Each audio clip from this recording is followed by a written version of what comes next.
Seven, 6, 5, 4, 3, 2, 1. You'll never have the sacred stone.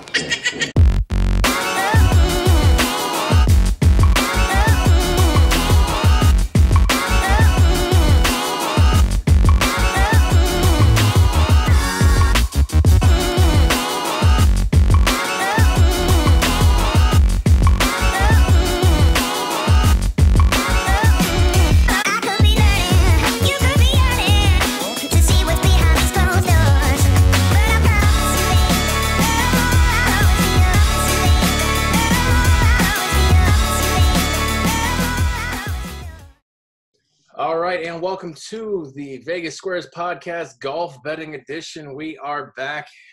We've been on a hiatus for a couple of weeks here. But no matter, we're back, myself, Aaron, and the Tonys. It is podcast. We are going audio format in these golf podcasts for the foreseeable future. So I would introduce you to the Tonys, and but you're not going to see them. We got Token Tony and Tony Johnson. You see them on the football podcast, so you know what they look like. Gentlemen, I know it's been a couple of weeks, but Token, you and I did a CJ Cup preview show. How did that go for you? It went all right. Nothing spectacular, and just it was kind of fun to watch, though. I mean, the most disappointing part of that was Yahoo's golf sports fantasy has pretty much taken a shit. So. Well, that's unfortunate because we are going to give you a fantasy lineup, but I think we're going to go DraftKings now. Oh, okay. It may not be available in Nevada, but it's available pretty much everywhere else that has a functioning brain. So Token is going to be on the horn for a DraftKings fantasy lineup later in the show. We'll get it to you. And Tony Johnson, I know that you've been a little under the weather the last few weeks, but I'm pretty sure that did not stop you from sports betting. No, that continued. Rain or shine, we're getting bets in, but haven't done as much golf. I got back full on for the Zozo last week, but the two events out here in Las Vegas had very minimal action. Had virtually no action on the CJ Cup, and then got it back going full on really for the Zozo, which went pretty well. But I think this is a good spot here. I know the field is relatively weak, but we know the course at least from the full field last year, and it's a much more important event too than normal, just because it's full points, and then the winner gets into the Masters as well, not just some of the other stuff, and then the full on 2+ years of a tour card. So it's a big tournament. Notwithstanding how weak the field is compared to the last couple of weeks. Yeah, I mean, you talk about that. Just to touch on one thing I was going to talk about later is the fact that Will Zalatoris, who's not even a PGA Tour pro, is the favorite in this event at 11-1. We talked about, I believe, the other tournament on the island, which was in the Dominican Republic. I believe he was the favorite or pretty close to the betting favorite. And we all kind of had that quote-unquote stock fade mentality. And he proved us wrong. Interested to see later in the show how we're feeling about this one, because Will Zalatoris has definitely been playing good golf. But again, we are in Bermuda at the Port Royal Golf Course in Southampton Parish. It is the only event, as Tony Johnson mentioned, because we do not have an HBSC or whatever you call it. The WGC Champions and China is not going off this year. So again, all those things you mentioned, it still is a light field, but a lot of these players, the first thing I want to ask you guys, you talked about the Masters invite. The other thing that's real big about this is the first tournament back from the break that's going to have fans. So I'm curious to see your all's opinions on both the Masters invite and the tour card and the fans, how much each of those matters to the golfers in the field.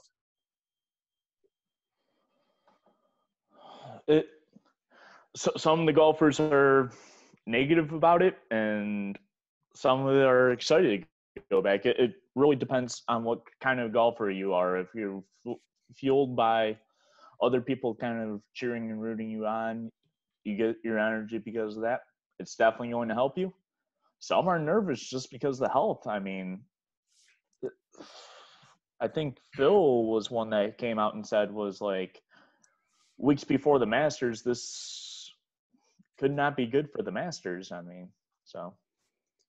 Yeah, I mean, I was reading kind of what's going to be going on with the fans in the Bermuda Championship. I understand there's going to be temperature scans. There's going to be a lot more. The masks are obviously going to be most important. I don't know how many people from the U.S. and the States, other than people involved in the tournament, are going to be traveling to this tournament. So, again, I think it relies really on the residents of the island to really, are they interested in golf and interested in going? So even the fact that fans are allowed, I'm curious to see how many there even is going to be. Now, next week in Texas, I think, and we'll touch on that next podcast, I think next week in Texas might be a little bit more worrisome for these PGA Tour professionals. But I think at some point they're going to find a way. Maybe this one with the Bermuda is kind of a test, Tony, to see how close or how far we need to keep spectators away from the golfers, especially being so close to Masters Week. Yeah, I think you make a good point there, especially with this being out in Bermuda and, just the lack of travel and the difficulty of travel anyway. I really don't think anyone is actually going out to Bermuda to necessarily go and watch this tournament. And it's not a big travel time, of the year anyway, really. So, yeah, I mean, and the max is 500, I believe, spectators per day. When you look at it, actually compared to like the U.S. Open in New York, while they didn't allow spectators, there were still lots of media personnel, lots of other people. There were a lot of members there, and they were getting, pretty much right around that 500 number actually out on the course, even without spectators then. So I think there's some similarities in that aspect. And as you said, it's, for an outdoor event to have, up to 500 max. And I think you said it correctly. The Golf World was reporting on this today that they weren't sure they're even going to get 500 each day. Exactly to your point, Aaron, the lack of people being there. And so we'll see what it is. But I think, trial run before we see what happens in Texas. It will be interesting. No doubt about that. Yeah, definitely. News came down the wire on Twitter that definitely affects the Masters. I'm super excited to see this. I was kind of shocked, but I know this. I looked at the schedule and I realized there wasn't really a huge matchup that week. College Game Day is going to be at Augusta in 2 weeks, or is it 2 weeks away from the Masters? Yeah, in 2 weeks, College Game Day. They're going to be broadcasting from Augusta. I know College Game Day is a really big thing. I'm curious to see how they operate that, especially since that's an event where lots of people turn out in, bunches really close together. So far, it hasn't really been an issue, but you just talked about the Masters maybe being, I don't want to say at risk, because I feel like, we're not really, we're doing it right for the most part. And if we're doing it as they say most of the time, you may still have a tick in COVID cases, but as far as, a catastrophe, we're just not going to see one. I don't think the Houston Open is really going to give them the guidelines, things for that. But I'm interested to see College Game Day from Augusta. I wonder what they're going to do to kind of hybrid that and incorporate it. Speechless. Yeah. No, I agree. Yeah, I wasn't sure who was up next, but yeah, I was pretty sure that the Augusta had announced they wouldn't have fans back in August. I don't know if that's changed at all or not, or maybe it will up to the date. But yeah, I was a little bit surprised at the whole College Game Day thing. I just saw the blurb on that too. When people aren't supposed to be allowed on the grounds from the little I know. So yeah, I mean, it's kind of an interesting thing. I thought that was a football show, and this isn't football, but yeah, no, I don't know how it's going to work either. It's a good question. I kind of dig it. I mean, it morphs to, puts together two of my favorite sports, college football and golf. And, in any other year, I think I'd be super excited. And I might even try to that might be my spot. That might be my only chance to go to Augusta, Did you go watch the Masters? No, I went and watched College Game Day. So we'll see. But all right, so the Masters invite you talked about for 2021, not the one that's coming up in a couple of weeks. I think that matters to a lot of these golfers. Be crazy if Zalatoris, who should be getting a membership card here this week and also gets a Masters invite, would be cool for him as well. A lot of these guys probably are doing some Masters prep because we do have two Masters in the span of 6-7 months. So it'll be interesting. I think we got a pretty decent tournament on our hands, regardless of what the field we're looking at is. So before we get over to Tony with the course outline, I want to thank just a couple of sponsors here. Obviously, 12 Ounce Sports Network. Our title sponsors, Vice Golf and InTheHoleGolf.com. You can go check all of our sponsors out on LVSquares.com. Obviously, Fanatics and Vice Golf, we are sponsored affiliates with them. The affiliate links are on our sponsors page. Please click and shop through those links so that we can get credit for those. And obviously, you're watching and or listening to all of our podcasts on Zingo TV, channel 761. If you don't have Zingo TV, please sign up for a new account using promo code 120Z. And it is 100% free. You can download that on your iPhone, Android, or smart TV. All right, Tony. So we are, again, at the Port Royal Golf Course in Southampton Parish, Bermuda. I wish we were there, but I think your vivid imagery is going to take us on a ride. 7 golf courses here on a 21 square mile island, which I believe is the most courses on any country on earth on a per square mile basis. So that's kind of fun. This one, as you had noted, on the west side of the island, Atlantic side, and a really interesting course in the sense that we're going to get a tour kind of through some coastal spots as well as inland golf. So this course, depending on where you pick it up on TV, will look kind of like an inland style, almost through a forest, and can also look like it's right on the coast of a large body of water. So kind of a fun design. I really enjoyed watching it last year. Robert Trent Jones design from about 20 years ago, and it's held up really, really well. Bermuda grass all the way throughout, including that Tiff Eagle style Bermuda on the greens, which is the grainiest of really the grain Bermuda. So I think guys specifically will be looking at here putting wise on this specific type of grass, which we see in Memphis and a few other places too throughout the year. Resort style course, they're going to keep the rough pretty low, right around 2 inches. It's relatively open in most spots. Again, not a lot of trees here, but still hitting fairways is a little bit tough. It's a little more narrow than a lot of resort courses that you'll see, especially on islands like this. And the tour professionals we saw last year actually struggled to hit fairways. They only hit about 50% of fairways throughout the whole week. So that'll be an interesting thing to watch. The course compares a lot to Mayakoba. And I would say the Maui Plantation Course, where they play the Champions event usually in January on Maui. So I think you'll see a lot of comparisons there from the players throughout the week. And as we talked about the variation here, I think is something that we look for specific players and how well they've done on tracks and styles like this.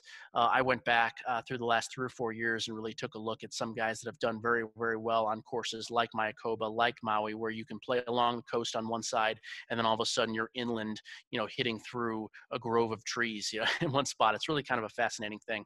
Yeah. Lots of elevation change on this course. We're going to see actually anything from, it looks like 3,500 feet above sea level to basically playing on sea level. So there's going to be a lot of holes where they're taking carts from back and forth in spots, which is really kind of interesting. So again, very similar to how we see the Maui Plantation Course every January.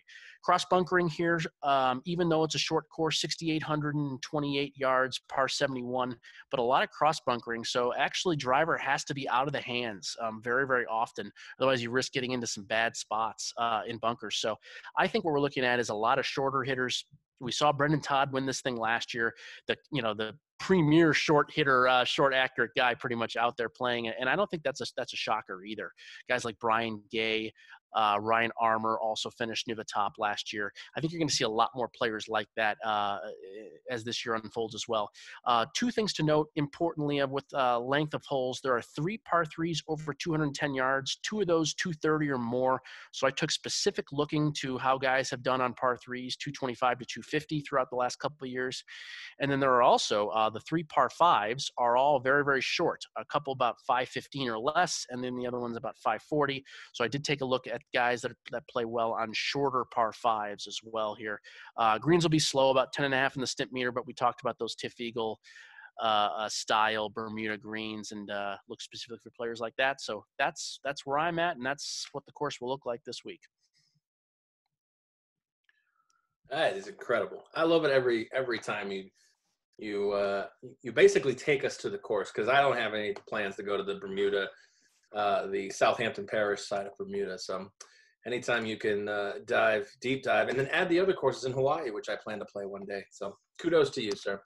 All right, let's get into the betting here without wasting any time. We are talking futures matchups Let's go. I like the way we kind of do it on these small events. We kind of break it down to double-digit, triple-digit kind of future guys, especially I know that in these matchups, in these smaller tournaments, you guys don't have a ton of futures. So we'll start with the double-digit guys, anywhere from Will Zalatoris all the way down to, at William Hill, Kramer Hickok at 90-1. So in that double digits token, let me get a couple, one or a couple of favorites you like in that spot.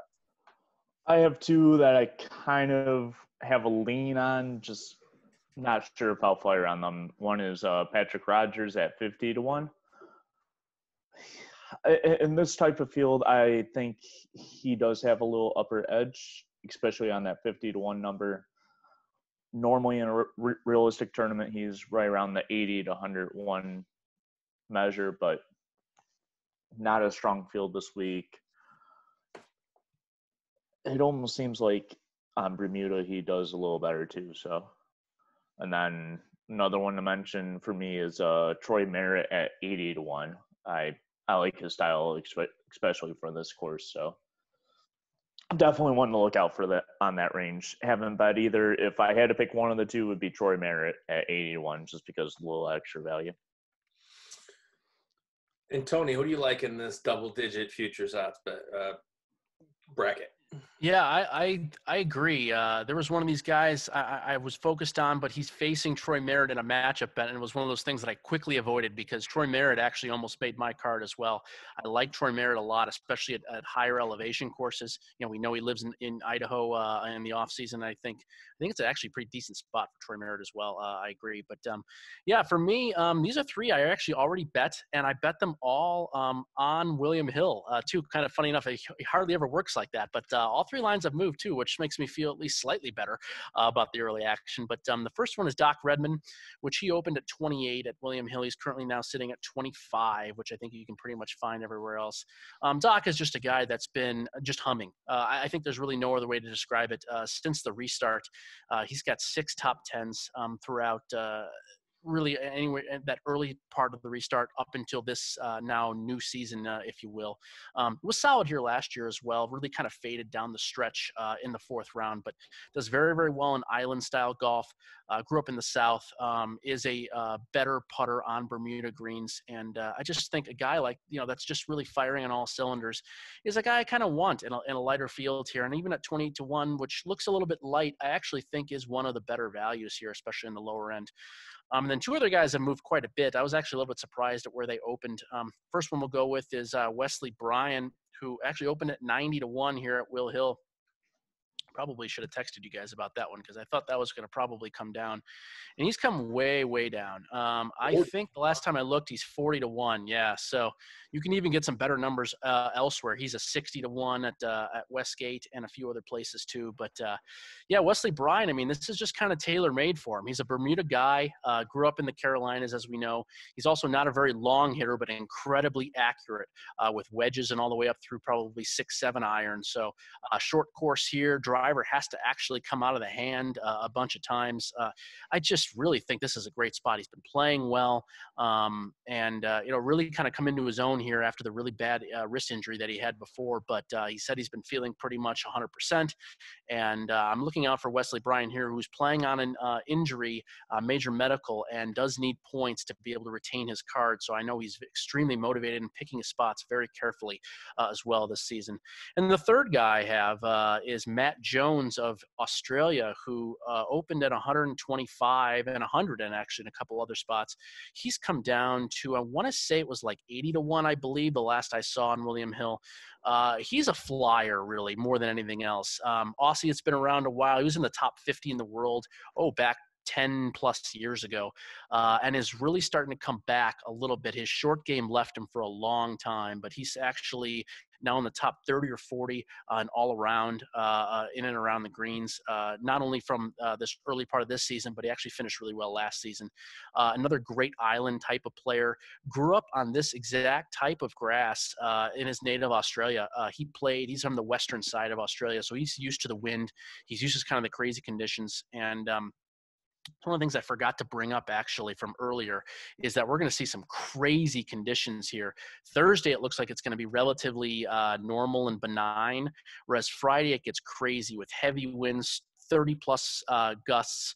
And then Saturday and Sunday, we're going to see 15 to 20 mile an hour winds, but a different wind direction each day. So Friday, Saturday, Sunday, we're going to see 3 different wind directions. And I think that plays into the hands of guys that are really, really good in the wind. And Wesley Bryan and Matt Jones come to mind immediately with spots like that. So those are my 3 in this spot. Very nice. Yeah, a couple of guys I was looking at just because I'm a fan. Harold Varner, 30-1, and another guy looking at that a lot of people are high on is Justin Sue at 45-1. So I like those 2. I might take a flyer on those as well as the ones you guys have as well. All right, triple digis. This might be a spot where we can find one here. Nick Watney is 100-1 all the way down to Freddie Funk at 1,000. Again, these lines are courtesy of William Hill, Nevada Sportsbook at the time of recording. Token, pick me a gem so I can buy you McDonald's. I won't eat McDonald's, so. Oh, God. Denied. Fine. Pick me a gem so I can buy myself McDonald's. You dick. Yes. No, Wow. fair enough. That's fine with me. One that I do like, and I found him at same value over at South Point, was Bryce Carnett at 100-1. Stopped by there earlier, checked out some golf lives, and actually did end up putting a ticket on him.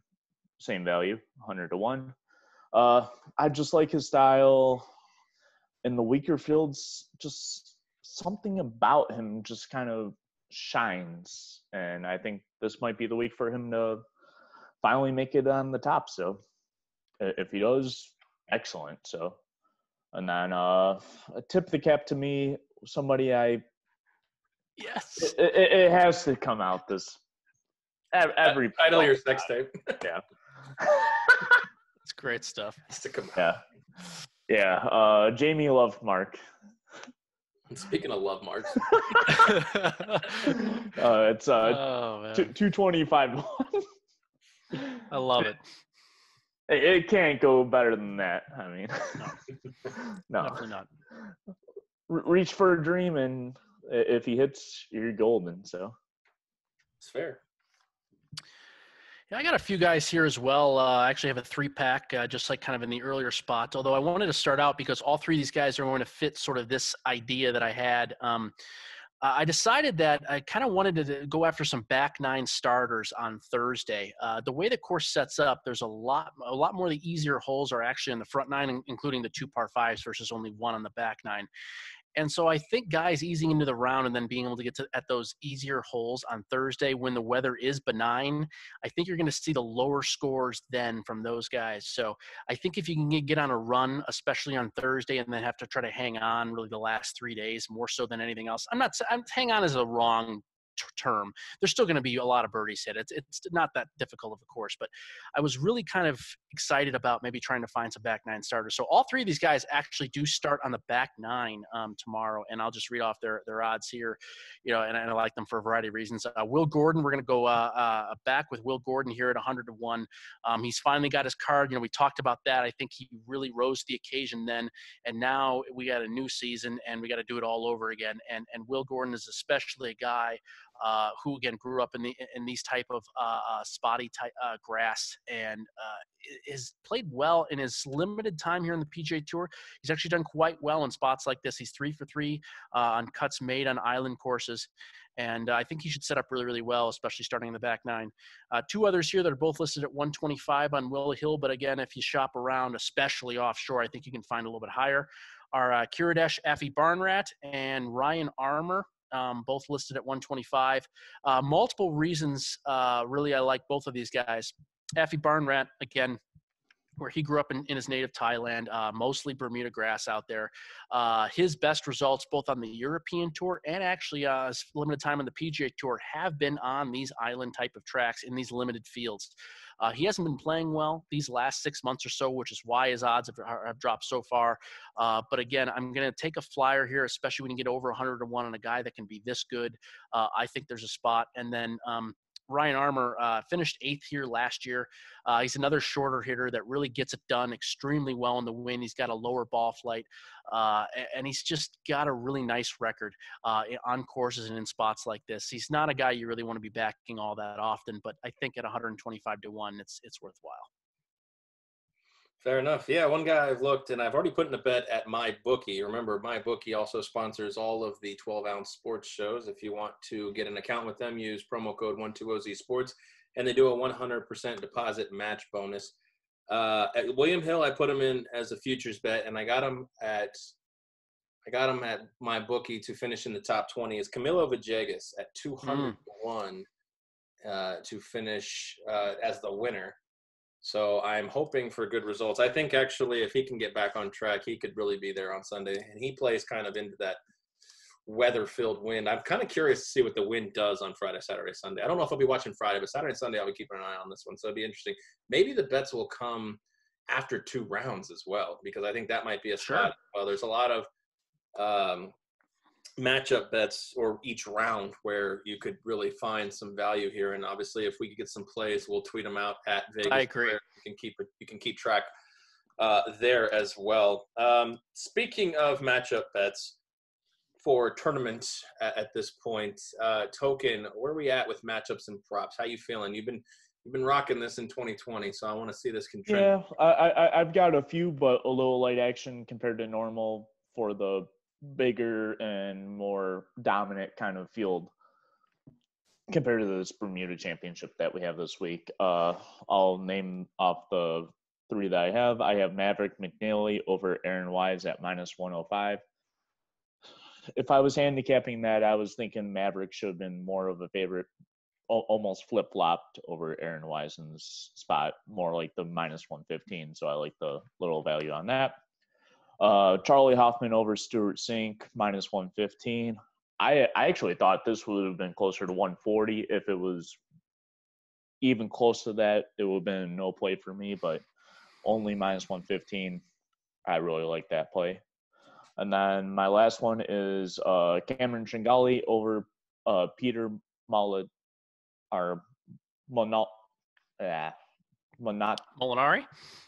No, Peter, yeah, Malnati, yeah. Malnati. At -110. So Tringali's been pretty good, few top 10s lately. And wait, say Peter? Say Malnati? Malnati, yeah. Peter Malnati. Yeah, exactly, yeah. -110, I really liked him at that price. I was thinking realistically that would have been right around 130, so I like those value plays. Yeah, it's I'm going to piggyback a couple of these, Token. I mean, yet I kind of have a bet against Tringali in the third one, but this is really fascinating how you brought up these exact matchups that you have, which I don't have these exact ones, but I have similar guys. So over to another competing book here, we have McNeely over Luke List +105. Which, again, I'm just not really on the Luke List train this week. And I think McNeely sets up really well on this course. I looked at him actually for a future as well, but I just didn't think 50 to 1 or whatever that he was good enough. And then Tringali, I have Charlie Hoffman over Tringali at MGM at +100, which, and again, what you said earlier, I think this one's, they seem like they have the wrong favorite here. I'm not necessarily totally anti-Tringali. I do think he's a guy that definitely has better numbers than what he really actually shows on the course.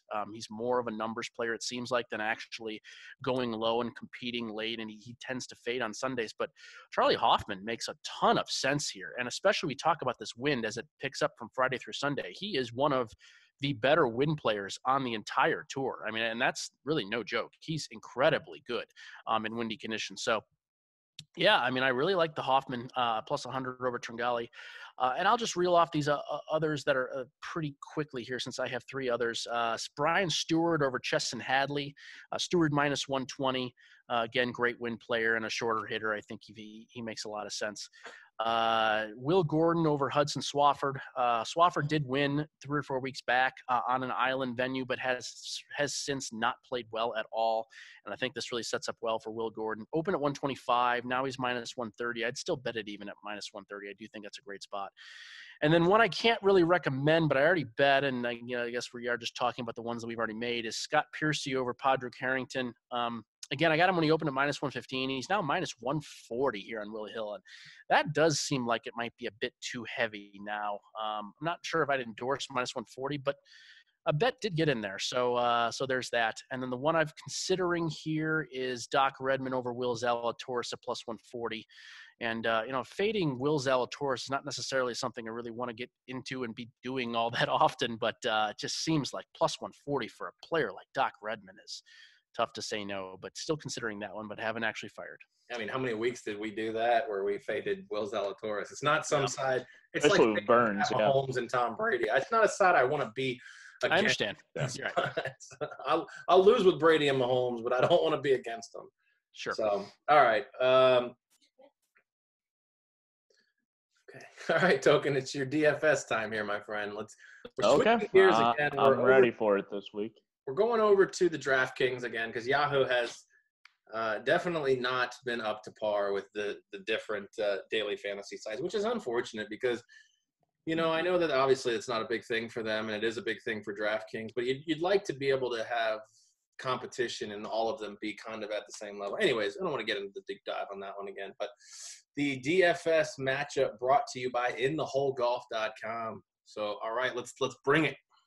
Oh, I'm ready for it. First DraftKings DFS lineup. Peter Molinaro. Oh no, did not make our board this week. I'm going to start. I'm going to start out with our cut at the top right now. We got Charlie Hoffman for 9,700. I really like his play in the wind. I mean, he played at UNLV. I mean, he definitely knows this wind, especially. So, and then moving on down just a little bit, Tringali for 9,200.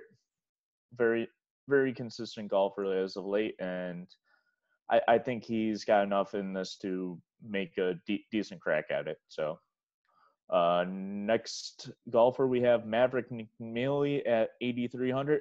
I don't think a lot of daily fantasy sports owners are going to be on him this week, so it might be a edge against the field in this spot. And then Wesley Bryan, I liked what you had to say about him, Tony, and he made a last-second appearance on this one.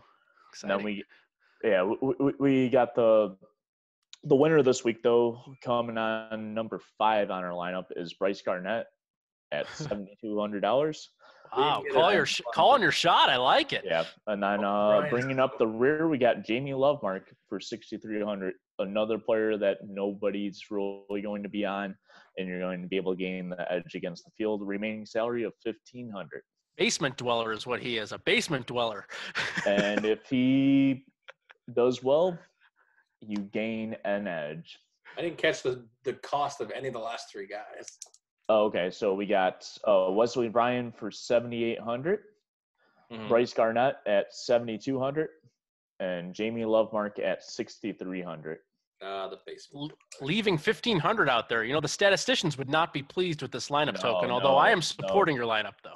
Yeah, it's not too much of a balance left, but it's enough where I think I got the value with who I got. So. And it's not the worst thing in the world. If you got the right lineup, absolutely.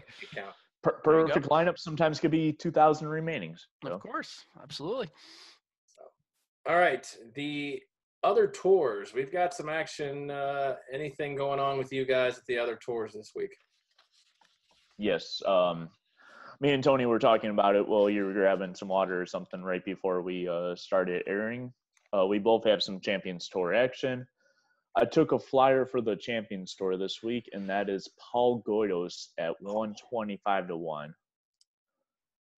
And that's all I have. So that's all you need. Nice. That's really all you need. I agree with that. And that is one. I have 2 futures, and one of them is Goydos as well. So at 125. I don't know if that means that you should just fade the podcast because of that. But how do you fade futures though? Bet everyone else. Yeah, you can't really. Yeah, there's really no way to do it. But maybe you should just be find a Goydos matchup and bet against him. I don't know. But, yeah, exactly. Yeah, so I got him at 125 as well, and then also found.